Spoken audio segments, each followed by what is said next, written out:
Good evening, Professor Subrahmanian, Professor Shah, Mr. Chopra, distinguished guests, ladies and gentlemen. A very warm welcome. Cybersecurity is a very real and growing problem. Not just a narrow IT problem any longer, but it has implications. It's got strategic and tactical risks involved in the implications of that. So without much ado, I'm going to do a very brief, I think most of you have read about both our moderator and speaker for the evening, but I'll do a very brief introduction and then hand over to them. Professor Subrahmanian is, of course, a world-renowned expert in big data analytics. He's currently the professor of computer science at the University of Maryland and heads the Center for Digital International Government. His work has been used extensively by both industry and government, and he's a principal inventor of the CARA, Cultural Reasoning Architecture, and the SOMA, which is the Stochastic Logical Model. And I have to admit, I had to look this up because I'm educating myself too. This evening is being moderated by Professor Debashish Shah, and Professor Shah is currently professor with the MIS and Computer Science Group of the Indian Institute of Management, IIM Kolkata. He holds MTech and PhD degrees from IIT, and he has been the co-editor-in-chief of the International Journal of Business Data Communications and Networking. He's also served on the editorial board of 3 international journals.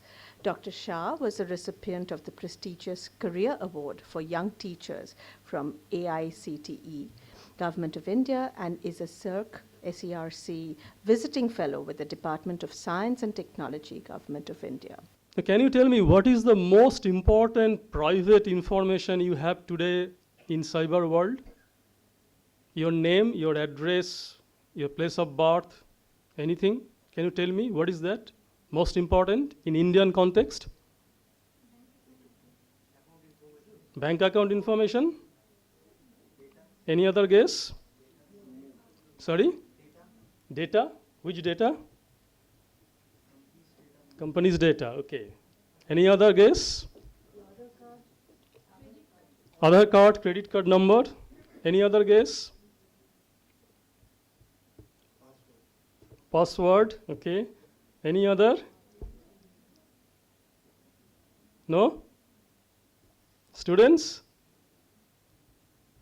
How many of you have given the exact date of birth on Facebook? Tell me, frankly.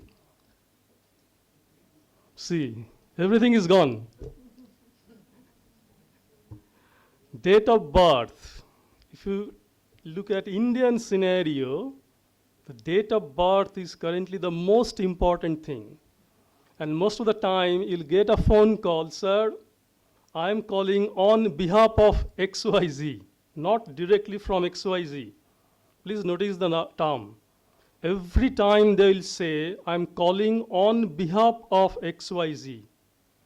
So please be sure that this is not a call from XYZ, it is from somebody else. And while doing the conversation, they'll have some kind of attempt to know what is your date of birth. So if you have date of birth on Facebook, please go back, change that. That is the most important credential you have revealed on the Facebook. So if you think of common crime, muggings, burglaries, robberies, there's a victim and a perpetrator. And the perpetrator has various characteristics. But the victim, in many cases, also has various characteristics. Elderly people are frequently targeted. People who are walking alone late at night, frequently targeted. What we wanted to do in the case of this study was to understand the characteristics that led to increased vulnerability on the part of hosts, and understand how populations in different countries can be characterized in terms of vulnerability. How many of you use Norton antivirus? Okay, a few people. Some antivirus from some other company, McAfee, Kaspersky. Okay, great. So you're all already on the way to being somewhat more secure than others. What these products do when you buy them and install them is to ask you to opt in to an agreement where it'll send data from your machine, not your personal data, but some statistical data from your machine to their central server.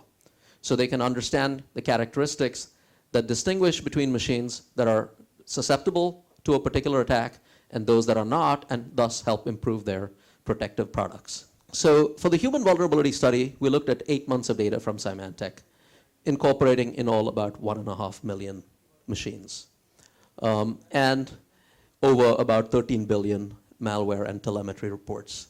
So our first question was, can we look at a number of variables associated with machines and correlate them with factors such as how many pieces of malware did we find on this machine or try to download on this machine?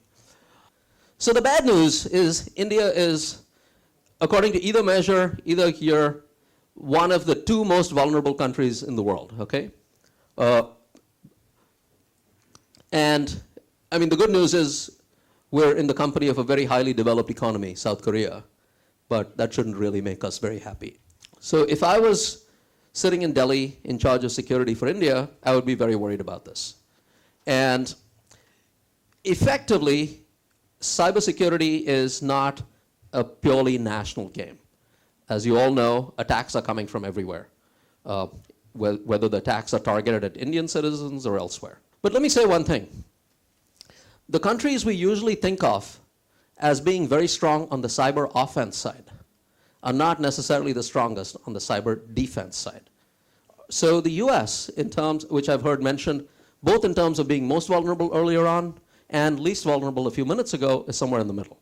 You know, if you're in the cybersecurity business, it's a lot easier to be on the offensive side. All you have to do is to find one new way, one new vulnerability to exploit in one piece of software or one piece of hardware somewhere in a big enterprise. But defense means you've got to be able to analyze the system as a whole. Every piece of hardware, every piece of software, every piece of communication mechanism, every router, and make sure that all the holes are plugged. Very, very hard. And countries which are identified frequently as being very strong on the cyber offense side may not be the strongest on the cyber defense side. I have a little simple question. Have we considered that how many people are using in each and every case, nations, they're actually using the computer? So, very good question. So, I know that Symantec had data, much more data than they shared with us. But they made every effort, I think, to share, to produce a data set that was representative of the entire population of hosts that they were looking at. So I had the data that I had. That data, as I mentioned, consisted of about little over 4 million machines worldwide per year over 2 years. So there were some machines in year 2 that were not there in year 1 and vice versa. For every country we looked at, we wanted to make sure that they had at least 500 hosts reporting for that country. So we did not report on countries for which we had less than 500 hosts in both years. What I can tell you in year 2 was that there wasn't a single country in our study which had less than 1,000 machines that were being monitored, and most were between 10,000 and 100,000. So we studied every machine we had access to. We discarded from the study all machines for which we had less than 200 days of data. And the reason for that was these were machines in many cases where an antivirus package had been given for free for, say, a 6-month subscription. So we inserted that condition to make sure that there was longevity of data and a sufficiently long time series.